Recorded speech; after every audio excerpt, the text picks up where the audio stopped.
Yamamunyina hama makwaba ediba UTV ewia from Tibraka kase boso dumienu abo na dumienu bope na omaimu ensem ene amnone adia yaboaboa no abo ne pete amasamufuo asone so kama kroje no ene ede eba besomuo na nyumakuo bi adaroma ene ebo michiduwa medika se ebo no eba this way chocolate drink eye anomudie papa won se ene ensuo no ato se de ensuo no si ato no wonim na Kodie aduane emu odu bi ebeda wo so ani ha beka ho enti ha ho pensuo hye kakra bi net this way ba ko egum o wo suru na se ebamu se dudu anu wa bo agubo wanya energy fufuro bi a ode be ye adwuma so kokora mo wani age ye was special ice mineral water ensu papa na sese de Ghana for ye di emam ye dwuma po mudin ho eti ye special ice aba ye was special drinks awodo ni nyina wonu madwabo bi ase no so bo wura wodo mu na se bisuwa ya Agyeiwaa ko esa se won so ye special ye wa best point savings and loans e Ghana sika kwa bia batan ye gi sika free ho ade ye adwuma esan de sika eto esa ko mo kwaje afutuo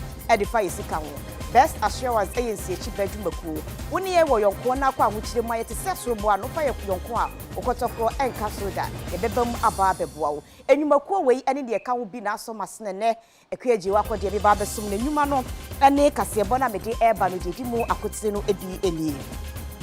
Ghana Mashibedwafo se said ye to so mienu akenkan sem edi efa hydrological authority bill ne ho no empedifo akenkan hwese begia tumo na ma emra aye adwuma na sesia no se wudi wani ekire eye krobompotembo no mu a see the prepaid meters ekwa akoma adehye no akwa akoye nchiwahyew ebisi enye enti ene ye bedi won komopa akọ ekiri ebrekro na mu soso na ye ko eye afomantem ni mu a aswafo hwekua yoso edi nanim akwakopie wono mo ni nyada eye kwampa ye befa so ye beboa amakua yosenkeye no akoyie na ama eduane abusu esase no krofo bi se eduane wa yeden edi ebehwe ne aye no yie na World Health Organization na mansaka mukuo ne fehwe apomuden so amudi atudwa akire mu se yade monkeypox na aba no ase edin no eya yese ye yimu bi akwakoye bibidin ko a ye pedin foforo ede amano ti enchekra epenifo so mbese se edin no ne edin foforo amano se ebebo a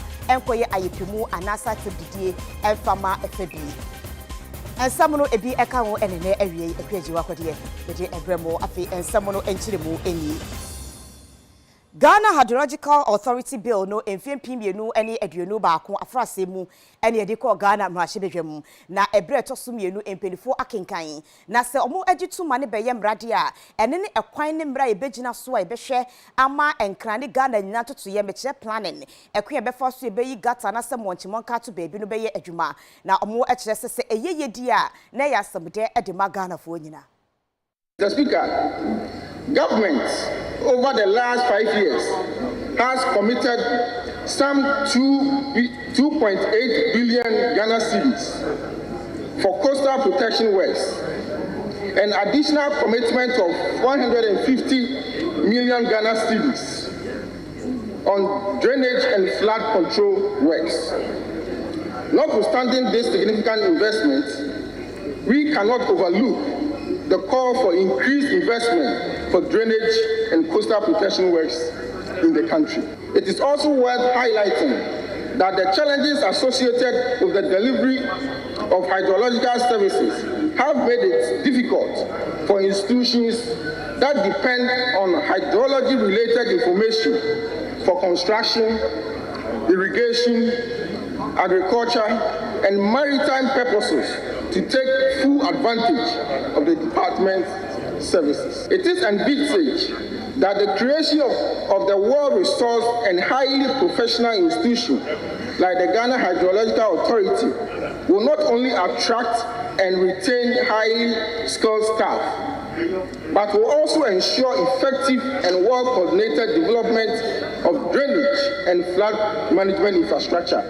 in the country. I recall when we were hiving off the Public Utilities Regulatory Commission, PURC. At the time, I served on a cabinet committee with the Honorable Tawia Lepalmo. We worked out something for water. Maybe we should think through an avenue of that nature in terms of how you get money to finance this your hydrological fund.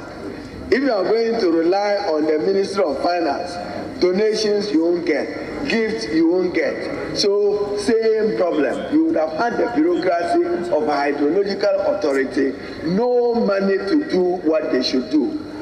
Mr. Speaker, my second observation is that there are too many open drains in the country. Unacceptable. Open drains everywhere. Nowhere in the world do you see them. We all travel. You travel to as minister. When you travel, do you see open drains? So we also, in undertaking this, must legislate to make it unlawful and to punish people who do it. That is why mosquitoes are still having places for habitation and to cause malaria havoc to people. Then, Mr. Speaker, my final observation, ineffective poor planning and lack of coordination between state institutions that are responsible, whether it's the district assemblies, is the Minister for Water, Resources, Works and Housing, together with you. There's no coordination, including the Ministry for Local Government. So district assemblies just do what they want. So, Mr. Speaker, we need to pay greater attention to these matters. Even land for agricultural purposes, the degradation of our forests, the felling of timber. How do you relate it to the climate change that we experience in the country now? Every year, we see the menace of uncontrolled wild bushfires. Nobody is talking to that. And yet, we are degrading the forest, exposing the soils, such that with the least downpour these days, runoff water cannot be controlled. How are we controlling these things? Mr. Speaker, how are we talking to addressing and redressing these challenges? I think there's a lot that we must be addressing ourselves to. And the hydrological authority that we want to construct to be concerned with coastal engineering, flood control mechanisms, and sewage. The Speaker, and they will be at the receiving end.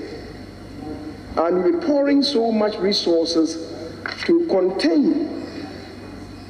these side effects without addressing the causal agents. That's my worry.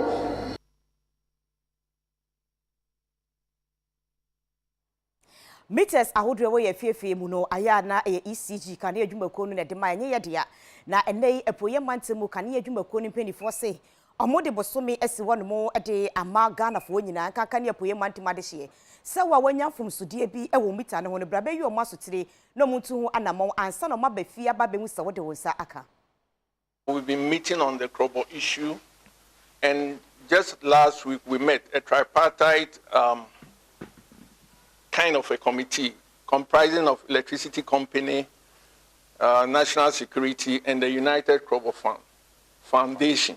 We met, and the agreement is that ECG is going to install prepayment meters starting from tomorrow, for which all of us have agreed. So come tomorrow, we are going to deploy our men to the field to start the installation of prepayment meters. We've done a lot of stakeholder engagements. Your people who are within the area could attest to this. We've done a lot of stakeholder engagements with all the opinion leaders, those who matter in the area. So at least for now, I think calm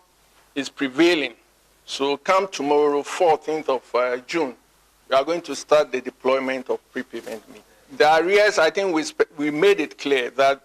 the period between 2014 and 2017 has been ring-fenced so that the customers for now should not bother themselves about the amount.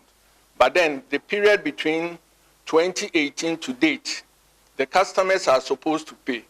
But for goodwill purposes, we've asked that we are not going to put the debt on the new prepayment meters. Normally, the practice is that when you put a prepayment meter there, you put the debt on the postpaid meter on the prepayment so that we'll recover whatever debt. But in this case, we said from 2018 to date, we are not going to put it there, and that we will meet customers individually and determine how much they should pay the debt. It is a management decision which will come back to the public. Just as we announce that we've closed the office, we will officially come out to inform the public. Currently, they are operating. If you go to our Somenya office, it's operating, but it's not fully. But when we are done with it, we'll come out and inform the public when that office will be fully operational. Yeah, we have the national security, the security personnel all around, and the assurance is that our staff are safe. Na eba kane anwo sensem ya adehye omo yiro krobo manhye nim krobi etese lolonyo adehye no chemu se sa prepaid meters no a ECG kane adwumako no mpeni se de bere omo no eye kadodo ebe mo madwuma no agu eno nti no kebeya omo ensamre bi. Today they would have to bring a platoon of military personnel into my area without my knowledge, without anybody. Chiefs were calling me, my electorates were calling me, and I don't know what to tell them. I don't know whether they laid this ambush, they laid the ambush to I don't know what to say. Okay. And so just I'm surprised this is happening, because you are all aware that they've started this installation within my electoral area, and nothing, even no ants stinch them. I believe we are all law-abiding citizens. We need to be careful. We need to go about our things as normally as possible. We are not saying that we are coming to force anybody, or because of the presence of the military people, we are going to force anybody to accept the meters. No. However, the other twist is, if any customer decides that they do not want to accept the prepaid meters, we'll disconnect the customer. We'll disconnect from the pool. And per ECG's working policies, if we disconnect you and on your own you decide to reconnect, that is an offense. So we'll take you through our normal policies when it comes to a customer self-reconnected after ECG has disconnected. Because if there has to be a reconnection, ECG has to be the one to do it. We, the transitional authorities, don't know anything about it. It was later. But as it is, they will blame us, because we are the opinion leaders or whatever in the town. So that whatever happens, they will say we are the cause of it. But all the same, I think there is no problem. Now it will come to an end. When you started something, but it will come to an end. And we have to accept the blame. Yes, because, but all the same, that's what I'm saying. Whether or not they should bring it, I think that there is no authority, they will by all means blame us. But we know what is good and what is bad for the town, or for our citizens. Krobos are peace loving. If we use a facility, we must pay for it. Krobos are not saying that they will not pay for the DCPL. They will pay. We have been paying since they introduced this to our place. But it's just those exaggerated 4 years bill that was brought to us one day and forced on us to pay. That was the only bone of contention we are talking about. But as I said, I have not held any meeting with my citizens that they say they are bringing people, because they have not been given the chance. We only hear from Kodie Foundation, they've been to Accra, they've seen ECG, they've seen these people, they've seen these people. So what they tell us at the meeting with the divisional chiefs is what we act on. So what we want to tell the president is that for now, he should tell the people they should hold their peace. For the meters, they will bring them. whether it is a year or 3 months or 6 months, definitely they will come. They must track the power that we use. We agree. But the people must be made to understand. They shouldn't say that they are forcing it straight away. Because the issue now, what people have seen, that it looks as if they are trying to force the prepaid meter on us. And we want the president to tell them, hold your peace. Educate the people. Let them know their do's and don'ts, why they need for a prepaid meter. This is what we want to tell the president, that for now. And as I was saying, you have not put things in place for this. You'll be sleeping, your unit goes off, and then you don't even know where to go and buy the next unit. Study in India Expo no ayashaya India by any Ghana by Edi Aba. Say share ama Ghana disia for Ako India memo akwakosuadie. We and also afwa bedi echi ohwe nwomasuya so. Reverend Tim Fodwo edi ato Ghana disia for enim. Say yemfa akwanya we se so enye nimdi akwa animu emfri India for enchen. India is noted say when we are a ban of technology, a ban of IT, a ban engineering, and then mathematics no addition one kwadare ho yie pa. Yedru pension so we are in the 21st century, fourth industrial revolution. We say manufacturing industry bibia esesa, bibia automated. And no nam se infidie ene abefo computer ababe wuram digital resources ababe wuram ntino enuoma sesa na esesa eno nti World Economic Forum e dia tudwa say the next 20 years no enuoma hodo e wo ho a ye mrante ne mabuni ehwe ni muso wo mbeye no emu ohamu ndichemu aduasia num 65% de ebesesa robotics, artificial intelligence, and infidie ne abefo computer eba beji aboso enti akohia se Ghana nso ye besesa ye humasuam na yatumi identity a ye mabuni wi a wo nso betumi agina brane ede innovations ede inventions ne ade aba ebetumi po aso ahawo akese a wiasafa na nyina no sabri ayi ne ti e wa maman so. And until you have a collaboration between the Ministry of Education and study in India Expo is Akua. An Indian government of India started the flagship of study in India. This is the new one. Now with the India-African Trade Council, we will be here to be the bridge between the knowledge seeker from Ghana and the West African region to India. Expected to visit from Ghana, other West African and African nations to go learn and come back and develop their own countries accordingly. Well, what India has learnt many years back is to put industries in place, to get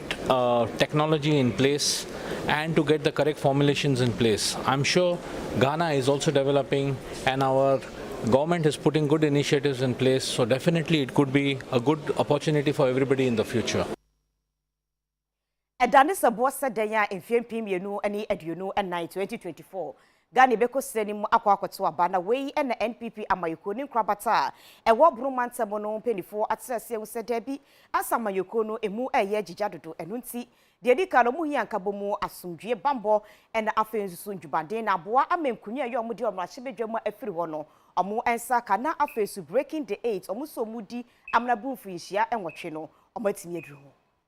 Say ye beko position ye MPP and ye the party ni beko position. Ye me pese obi a ti ase ne se.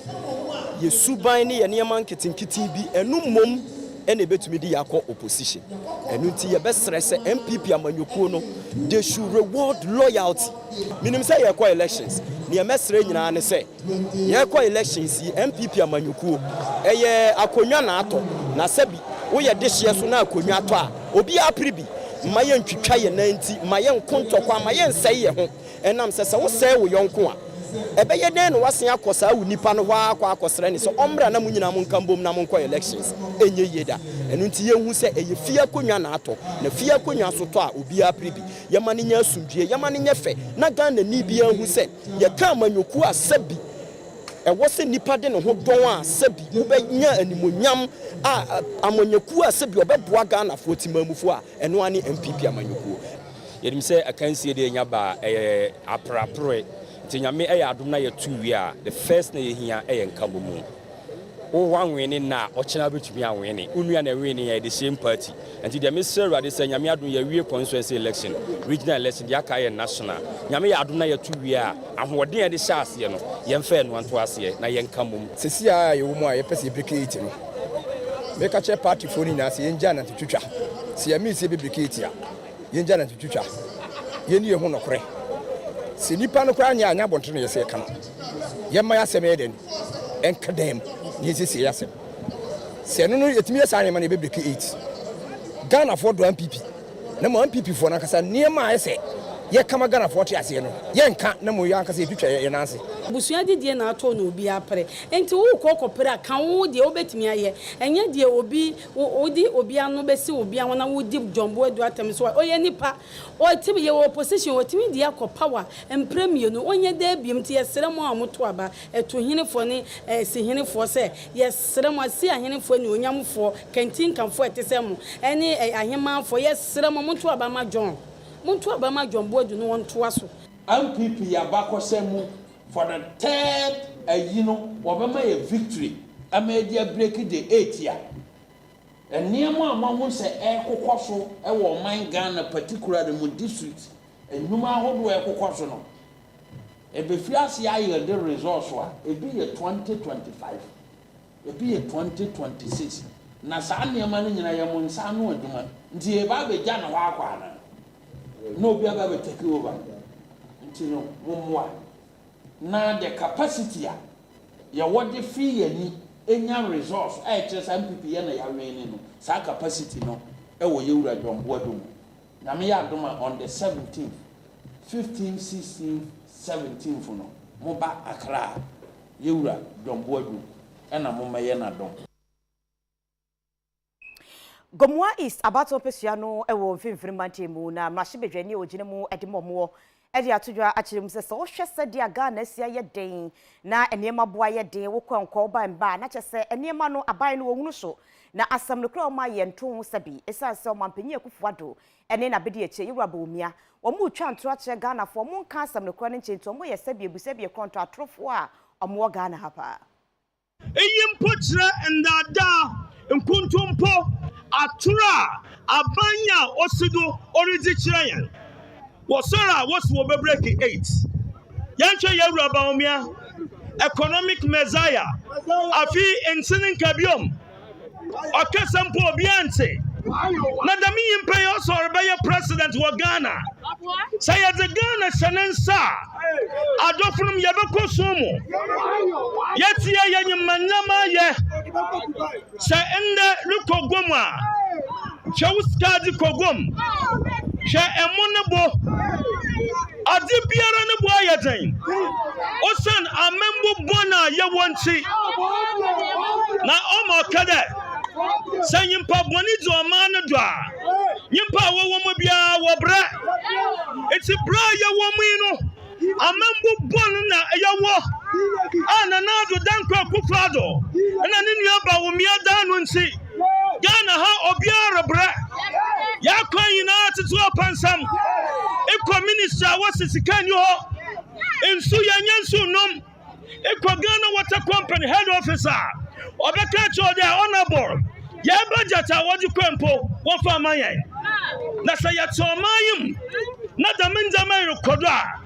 ebusafo oman na wie yedan the way ya mpabo yankopon ni sheni dunudu ya adwen the yes akoha ni bio wo primaries in fact me here rank say NDC ya dada ya only there oye 2020 na mo hwe pepe bread the we all called the whole system region of Ghana. The wooden cathedral, that doesn't mean say we build the cathedral ebema oman asomdwe abeg na so man ba ye oman konkron dem mom we build the cathedral e wo man mu wie na so man na hochi o ma nyema bebetumesi a emma na asomdwe emba man Ghana enyema nkoye dem o kena kofu last week we demonstration yena akwan wasasai member of parliament for Gomo East Ekasemote o mrashebogom dolo kodu ememu no o ya tete o yenya eni tiru onte etitiuni adese o Ghana fo megbu ni yesu you can say ekokupa nkata mafomo olowo kanipo ere o sempo ibi yusku mu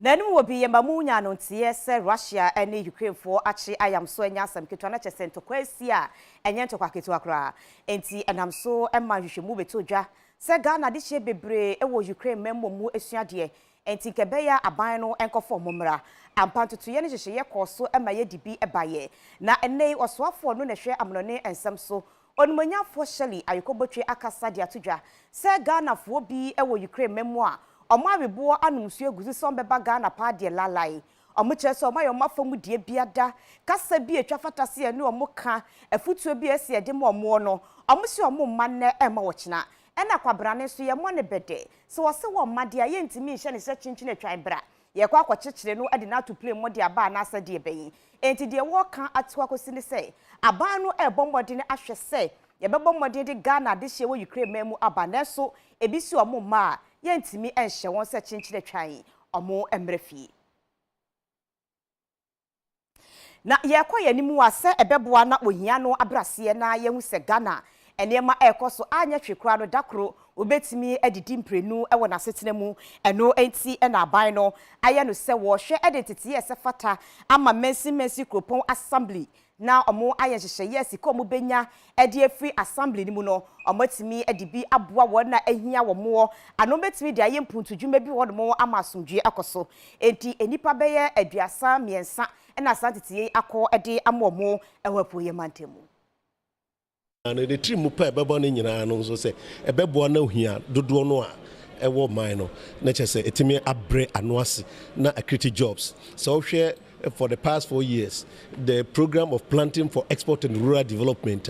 assemblies in so eyade aboa pa isan say about 98 district omo de cashew nko na omo ye cashew about 40 district so omo de kube nko about 30 district omo de oil palm 5 district cashew na 15 districts and also rubber say adwuma no course so in the next few years no there will be a boom of all these 6 cash crops ebe boa ama assembly bia prepared no to attract the right investment na aboa ma omampanyi one district one factory initiatives no atosodia ehia mapa no eno ho nhyehyeye na the ministry no ya over the years and also ye ura dambotwe de foforo beka ho a ebe boa am yetimi add value na aboa ma adwuma ba na ohia no adokro Ghana no eso ate na mprepi no bacha ne say assembly say ye de yenye ne madwuma ba enya ban na madwuma ba eye private sector na madwuma ba emremu no act na ide adwuma no assembly wo ho kwan say wo promote ma adwuma ba man through what we call local economic development that say anya ne sa na debia ye say ayaban ana ye private sector aban no at the local level no aban no hwan aban any assemblies enti emremu so no say aban emma adwuma ebe empomo ye area there next said the responsibility no has also to be local government muno ade ba ko mu a otu say ase yadwen ni nyina kosi training na say ye ma enipa adwuma ye create adwuma man krofo aye undermark no so no no say no e wo fom pa sesi a beda di pefe am yehu se ye nimu a ye koyi die sese yetimi edi sa adwuma die ekriti adwuma e ma manfo bebre nanso wonya ba bia wo kwakoton ti sa nhihye ni nyina ka ho se de be ya ino no local economic activity ebe peja wo wadwem a wo pesa wo ye awu hia say aban ne so wase a san hihye yi wo fasika fam ana so say adwene a mpanufo betime de afoa wo de ne so na ama wakasa watime bie wadwuma na afoforo watime a kire afoforo mpo rom so anya adwuma etoda wo my Ghana mu no aduane timi bu so pa ma ne bo no eba fom anase yefo etoda so na mu apagya kosoro pa ye ne hwenye ye nanum obi entosi pagya kosoro ama entosi rubber no paint rubber no na eye cedi no wo 100 Ghana cedis ya na chese ne boarding pa we na amago so mahene na akwasi bosompra ede ato aban wanim se wonpe emra bi emfamra na semra ne bade a aduane bo no yenka nche yesese ye kokumase na se bayire ba ko no eye sididu a ye bankranya enye sididu ye kogo so enye sididu na chese agina faako na magana fo enya bi ato adina sese de aduane bo no afra pata dodo eden na wo hwa kwan a wo fa so sebisa bi adehye efun kramba ono ma so aboa wo pe ena ode ma wo ezio wo ba be ka se do ma ye meeting ye gina kro na ti ane aye meeting say ya ba bi abodi drum ye nyina nka se ye beto de kapre ezio ku ya ni so bi ofira sumura ena na nyame adom kwan aye ye kapra na nko totomu ana obedru ha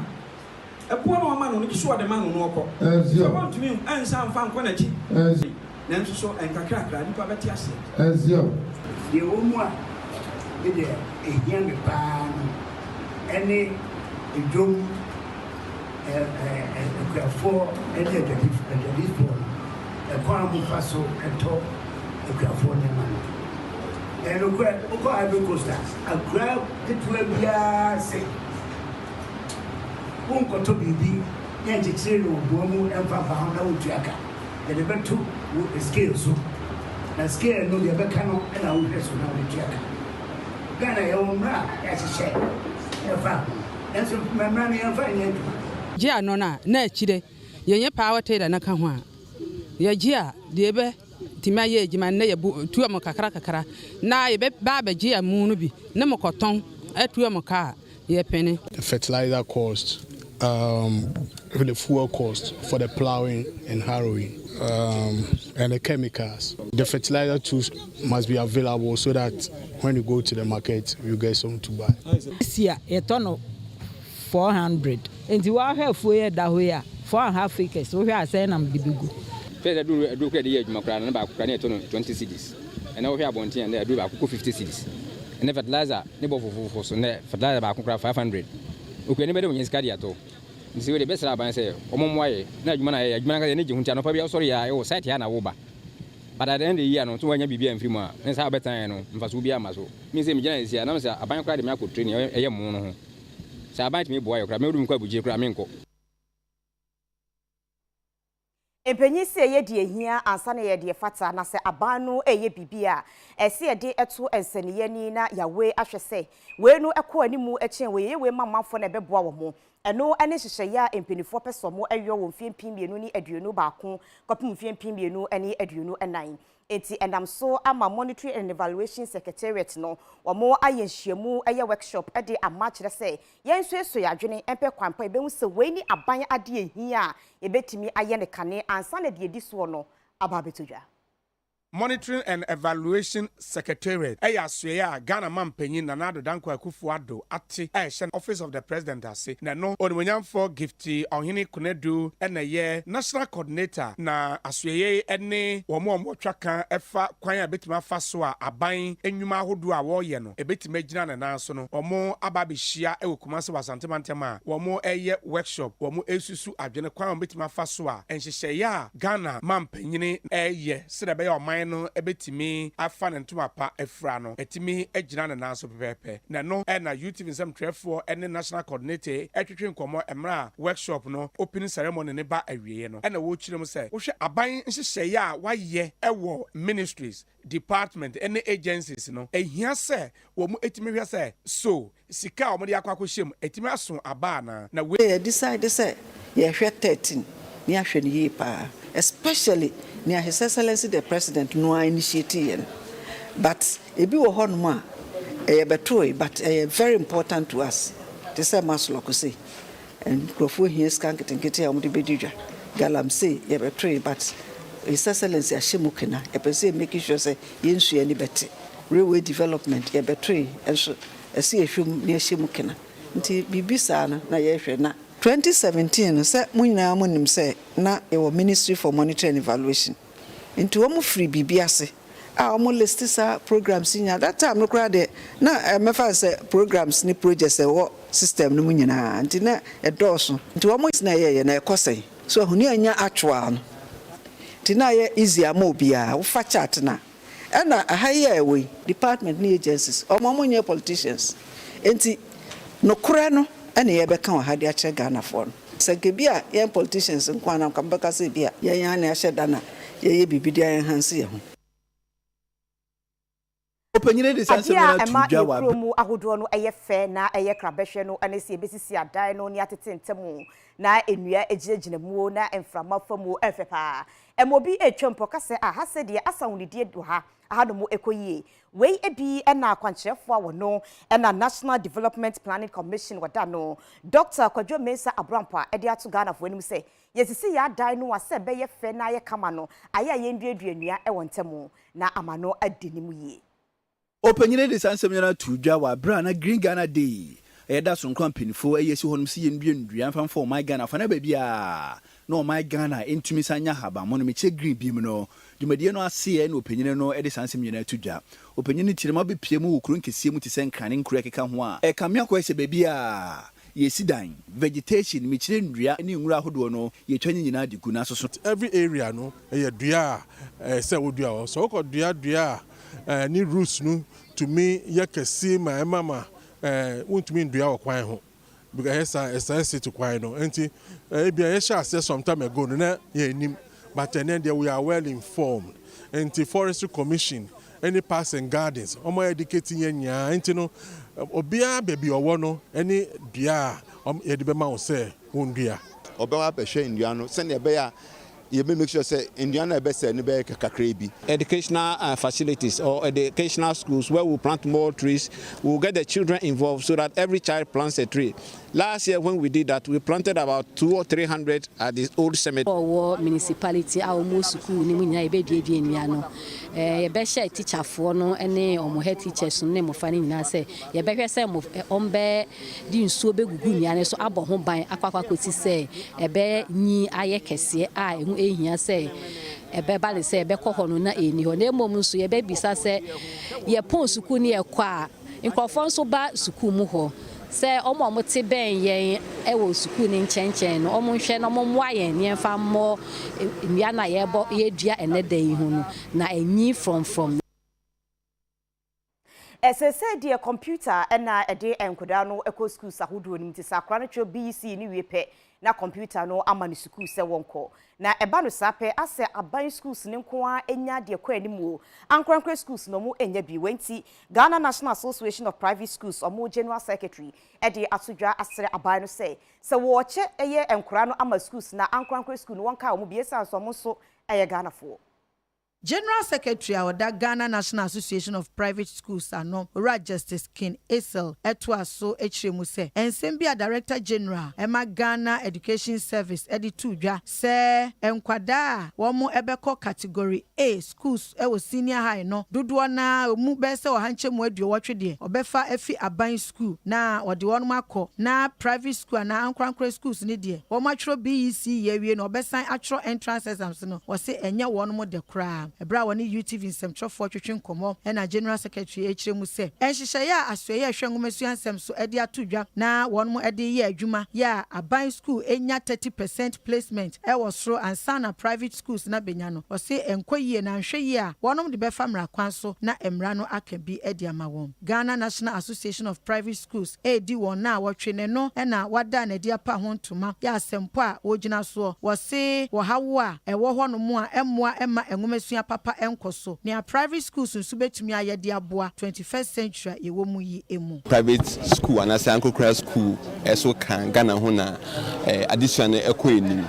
na on this particular occasion one of the things eda yakoma so ye kan ho asem bebre ni issues of discrimination enyina ekosua de na ye pre ho se ebekọ secondary school and say SHS no obi a pese okọ top school in fact our main like across the world no obi anim say ukọ top school a onya better opportunities in life ntenye bibia wrong say obi pre hu say me man ba ne nko school pa bia obenya opportunity akọ top school say ye pijana akosoro no eni say identity mu eba wo private and wo public in term the biara da ekuro ba ko man ba ko enyina say kai hu bomu say ebesi ipeja omining puntu na se fa ho masua so so de amama bi aya wo ma fa njichemu so be wo ma fa ntokwa collaborative effort aban a atiso yi aban bi enu wa ba so a waboa private schools asin aban covid buy in millions of sika aban no e boa a lot of private schools particularly low cost private schools san de be koso ni omo etu anamo esanse so man no mesua peja private for wo mafema so mo ye.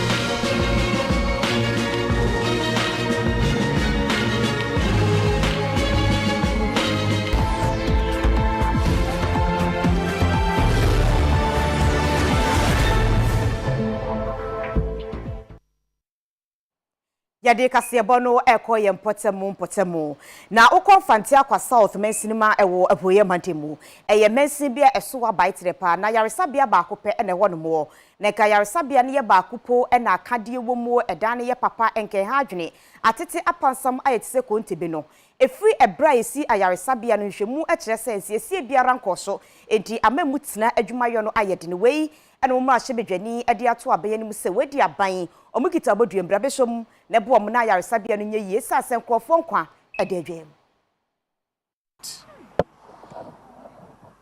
health center wa hey so many years yes in 1960 ward I wo hwa any pad them and I am pair wo hwa any pad them yemiensa since 1960 ni yemfa bi nka ho enti mani so adi hu say ene yensi ward titru I remember a man na ye de beds bear 15 aka ho so the be ya ye nkofo ho dodo number ha omenya baabi ada na doctor for nso so etimi ahwe won situation is say obi e ba hospital a doctor for any nurse for ha betimi ahwe no a esanse any bed ntino ni a refer no to ebi a chebi ana say si akwa na baby sa ana krentimi but ye be say yinya ye de na doctor for no etimi hwe enkrofo wa ha we have so many issues me last me ba fan ceiling fan na ade a mo use kura na nyina ye dada o hwe omo furniture nsam na ade nyina tumi say old na bed nso be ba bia dank to mu na ayarefo no ba ye detain won a tumi say ensem fata kura as a district capital enti na ward MPAC eye ade a eye anigesem na said you say yenya district hospital wa jada wan wan bi banti no ya betwentwen so osi we wi a ada niema nketenkete say ya say furniture fan fridges ne ade om the best store mo wo fam kakra isan say ye wo nipa be edunum a yeti omuka afri yen IGF enti ko basa enti minsi nya bi scan infant ho ene ye dia atosa equipment no eno achi eno ye health directorate in new office in the health center I was saman na ye ho adwuma na eno nso so ma oha kakraba isan say saman community no network accessibility is very low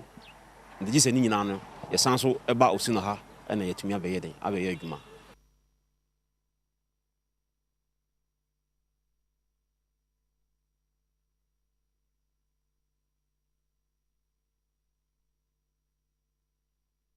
Sese ya dia ba ewo wiase a ne din eye monkeypox na ewo babia ebibrema se ebi wa hase ko Europe ebi wo ho America ne amamman ahodo so na no na wono munimu de eye hwehwemu efa yade ho atro krata akoma amansanka muko ne fa ehwe apomudin so se enkebeya edin no yesesa no esanse edin no aseye de ko etia efekuo bi eye bibifo no yesi monkey anase enwe ne de ebibrema se no mo empempeni ko pomrofo no eta de sire ebibifo no enkanka obomuo enti eba no sape na ye di nipa no few agru nipa no ne de yade no su no aba beto omo so a emwa eno nti yesesa no eno na mansanka muko ne se ampa obi nchirifo wasempa kodo ensem a wono munimu de ewo yade nhwemu no aka no eye no kre enti enchi edindi foforo beba eba be hyesa monkeypox no ananye a ema edinu ye mobi mu kra na mobi aho atono a enkoya yepemu anase enyiyimu we eye amonone ensem na yegina so ahome abayeba agudie wono mo sports bongo difara waye krado anya asem 20 ne ensem bebro se ayikotoko omo na agi league no enti ensem ewo mu no ode bebre ye basisi yanko bebia